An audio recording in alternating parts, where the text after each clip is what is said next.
আমি যখন ১২ ক্লাসে ফেল হলাম, আমার বাবা আমার জন্য একজন শিক্ষক নিযুক্ত করলেন। তিনি যখন থেকে প্রতি সপ্তাহে আমাকে বাড়িতে পড়াতে আসা শুরু করলেন, তখন থেকেই আমার মায়ের আচরণে কিছু পরিবর্তন দেখতে পেলাম, যা আমাকে ভাবিয়ে তুলছিল।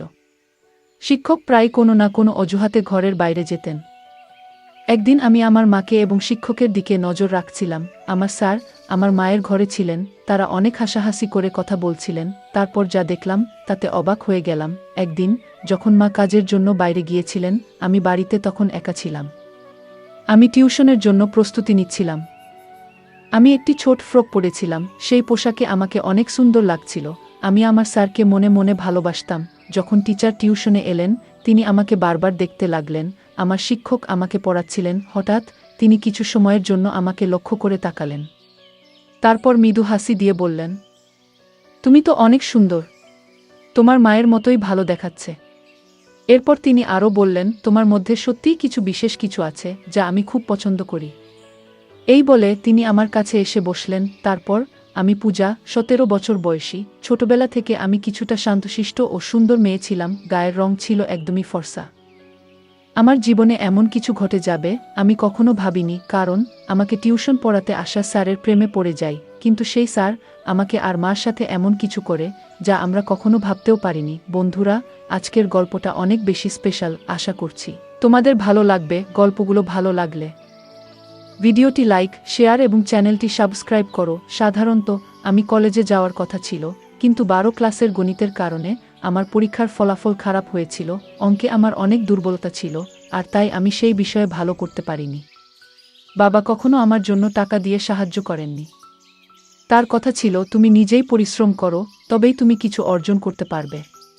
কিন্তু বাস্তবতা হলো, আমি শুধু এক বিষয়ে খারাপ ফল করেছি, এবং আমাকে সে বিষয়টি পুনরায় পরীক্ষায় বসতে হবে। তবে বাবা আমাকে পুরো বার্ষিক পরীক্ষায় আবার বসতে বললেন, মানে সব বিষয়ে আবার শিখে পরীক্ষা দিতে হবে। গণিত বিশেষ করে আমার জন্য ছিল একটি বড় চ্যালেঞ্জ। বাবা এবার একটু কঠোর সিদ্ধান্ত নিলেন। আগে তিনি আমাকে টিউশনে পাঠাতেন এবং আমি কোচিং ক্লাসেও যেতাম, তবে এবার তিনি বললেন, তুমি কোচিংয়ে গিয়ে মনোযোগ দিচ্ছ না, তাই এবার তোমার জন্য বাড়িতে একজন বিশেষ শিক্ষক লাগবে, যিনি শুধুমাত্র গণিত পড়াবেন।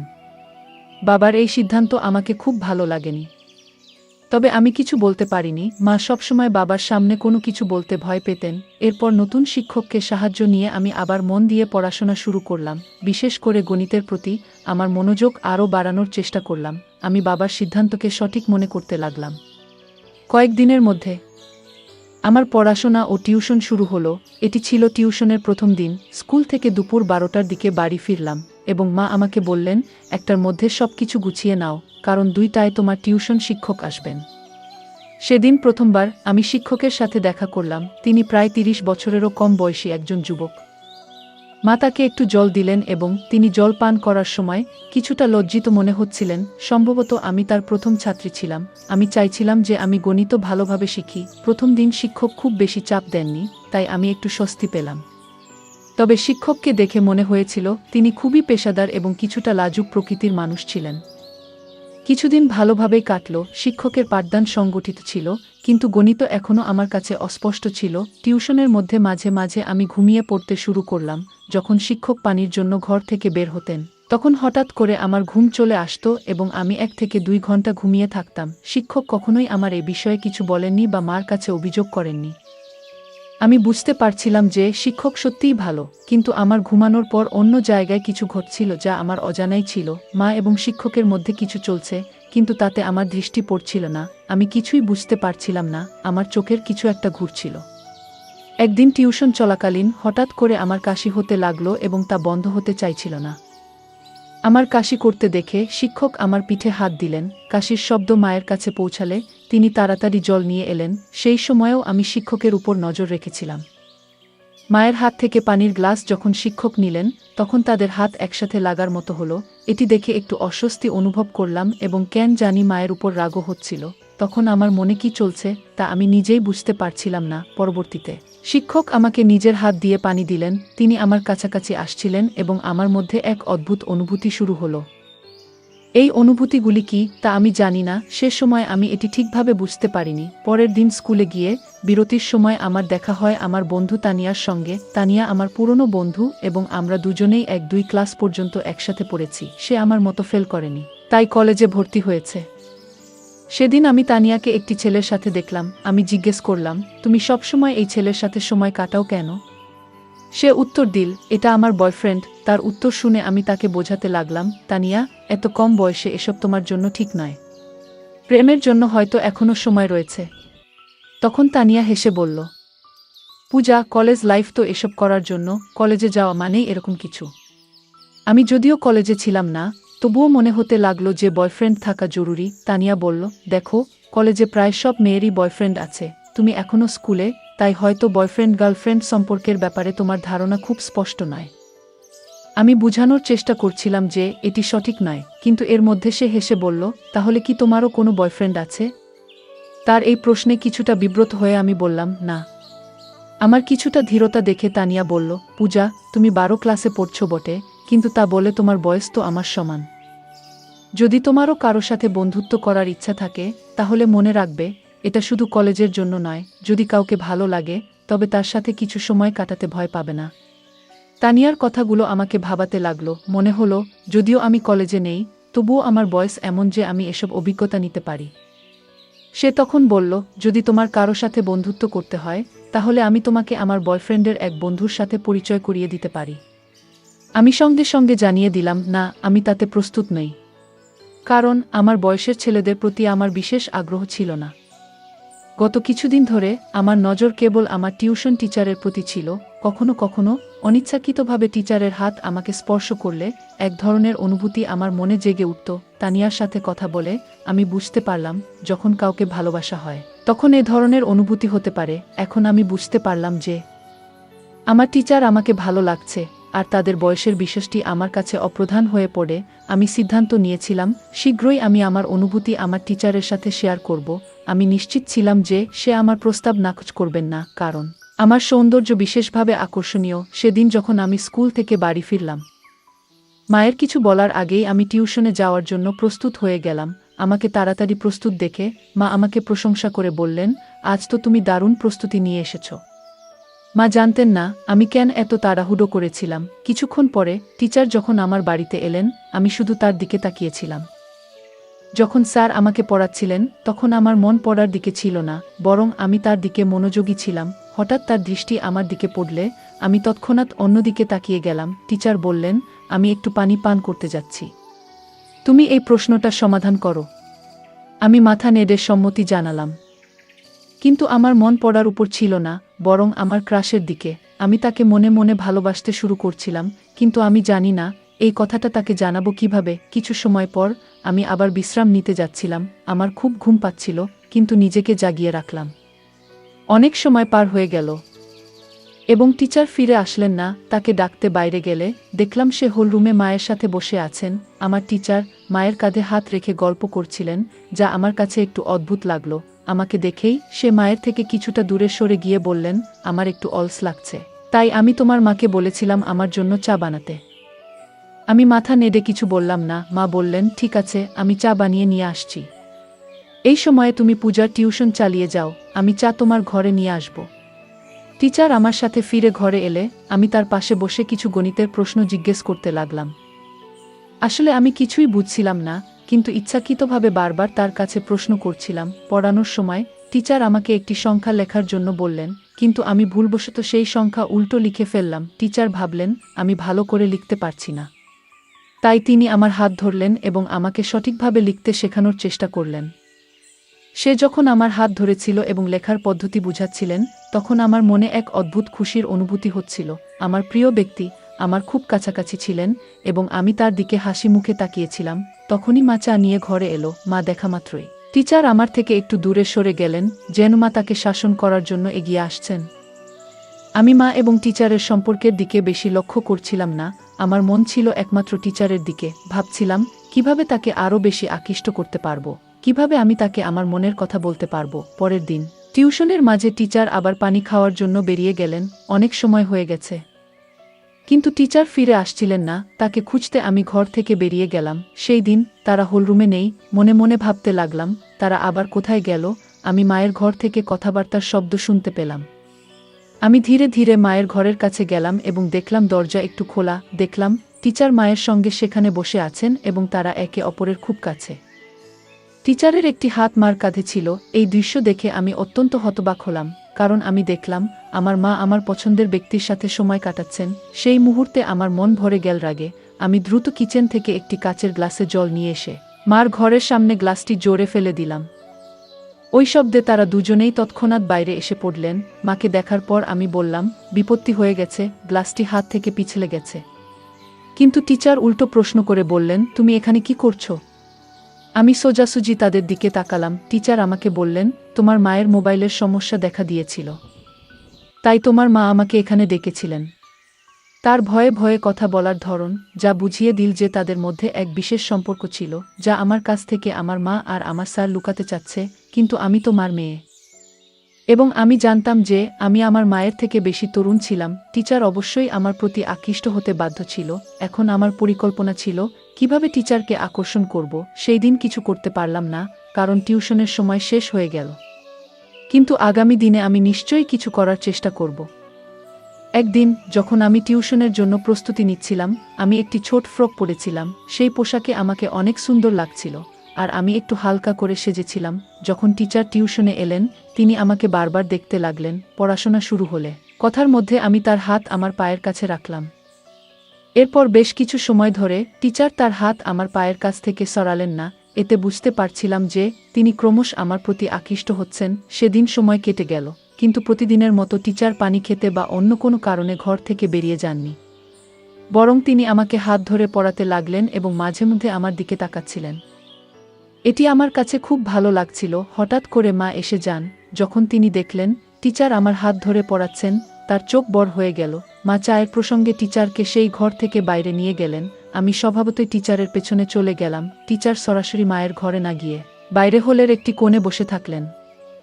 মা আমাকে কিচেনে নিয়ে গিয়ে গম্ভীরভাবে বলতে লাগলেন, তুই আর ছোট নেই। এইভাবে অচেনা মানুষের সামনে ছোট পোশাকে ঘুরে বেড়াতে তোর কিছু মনে হয় না? তিনি বললেন, এটি আমার প্রথম এবং শেষ সতর্কতা। মার গম্ভীর মুখের দিকে তাকিয়ে আমার মনে হলো তিনি সত্যিই চিন্তিত।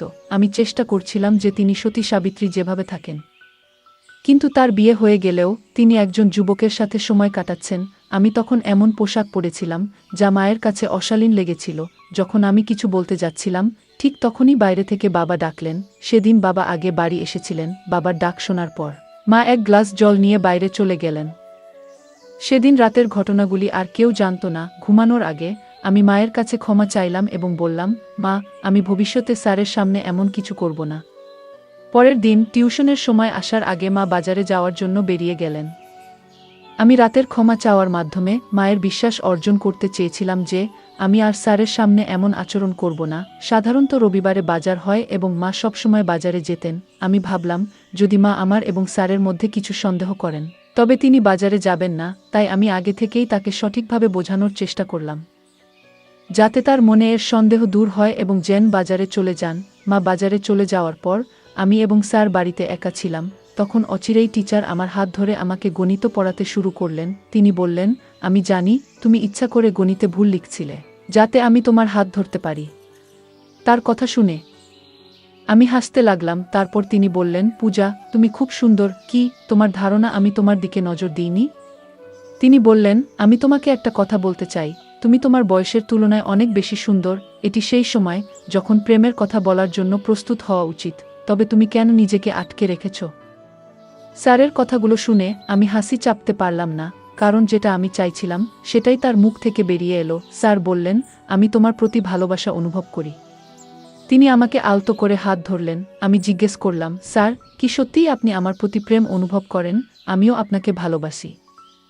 কিন্তু একটা প্রশ্ন আছে, আপনি কেন প্রতিদিন কোনো না কোনো বাহানা তৈরি করে মায়ের ঘরে যান? আপনাদের মধ্যে কি কোনো সম্পর্ক আছে? আমার প্রশ্ন শুনে স্যার হাসলেন এবং বললেন, পূজা, তুমি কি মনে করো আমি তোমার মার প্রতি আকৃষ্ট? একদম নয়। আমি তো প্রথম থেকেই তোমার প্রতি নজর রেখেছিলাম। আমি দেখতে পেয়েছিলাম যে তুমি আমাকে ভালোবাসো কিনা। কিন্তু তোমার মায়ের কারণে আমি আমাদের সম্পর্কটি গোপন রাখতে চেয়েছিলাম যাতে তিনি সন্দেহ না করেন। আমি ভয় পেয়েছিলাম যে যদি আমি তোমার সামনে আমার অনুভূতি প্রকাশ করি তাহলে তুমি বিপর্যস্ত হয়ে যাবে। এ কারণে কিছু বলিনি। পরে ধীরে ধীরে তিনি আমার কাছে আসতে শুরু করেন এবং আমাদের মধ্যে প্রেমের সম্পর্ক গড়ে উঠতে থাকে। হঠাৎ করে আমার ঘরের দরজা জোরে খুলে যায় এবং সেখানে মা চলে আসেন। তাকে দেখে আমি একটু অবাক হলাম, কিন্তু একই সঙ্গে জানতাম যে আমি কোনো ভুল করছি না, আমি শুধু একজন বন্ধুর সাথে সময় কাটাচ্ছি।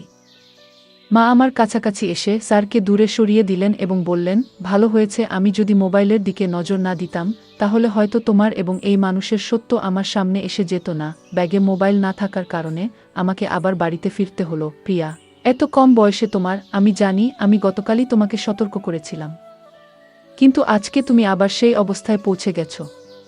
স্যার মার সামনে আমাকে ভুল প্রমাণিত করার চেষ্টা করছেন। স্যার মাকে বললেন, বেশ কিছুদিন ধরে তোমার মেয়ে বেশ কিছু অদ্ভুত কাজ করছে। আজকে সে নিজেই আমার সঙ্গে এই বিষয়গুলো নিয়ে আলোচনা করতে এসেছে। মাকে বলতে দেখার পর আমি বাধা দিলাম এবং বললাম, মা, এই লোকটির কথায় বিশ্বাস করো না। আমি তোমার শপিং ব্যাগ থেকে তোমার মোবাইল বের করেছিলাম যাতে তুমি অর্ধেক পথে ফিরে এসে সত্যটা জানতে পারো। এটি আমি ইচ্ছাকৃতভাবে করেছি যাতে তুমি বুঝতে পারো এই ব্যক্তির আসল চেহারা কি। আমি বললাম, এই টিউশন শিক্ষক আমাদের বাড়ির 2 মহিলার সঙ্গে এক ধরনের অসৎ ব্যবহার করছে। তুমি তার প্রেমে পড়তে পারো, কিন্তু আমি না। আমি কয়েকবার তোমাদের দুজনকে একসঙ্গে দেখেছি, তাই আমি এইসব ঘটনাকে সাজিয়েছি যাতে তোমার কাছে এই লোকটির সত্যি মুখোশ খুলে দিতে পারি। যখন স্যার পড়াতে আসেন ঠিক তখন আমি মায়ের মোবাইলে ভিডিও রেকর্ডিং শুরু করে দিই এবং সেটি ঘরের এক কোণে রাখি। যে কোনো কিছু তিনি মায়ের সম্পর্কে বলতেন সবকিছু সেই মোবাইলে রেকর্ড হয়ে গিয়েছিল। যখন মা সেই ভিডিওটি দেখলেন তিনি বুঝতে পারলেন যে স্যার তাদের সঙ্গে প্রতারণা করছেন। মা সেই নালায়েককে পুলিশে দেওয়ার হুমকি দিলে তিনি সেখান থেকে পালিয়ে গেলেন।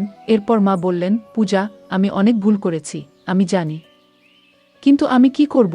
তোমার বাবা আমাকে তেমন সময় দেন না। যেদিন তোমার টিউশন শিক্ষক বাড়িতে এসেছিল সেদিন থেকেই তার সাথে আমার কথা বলা শুরু হয়।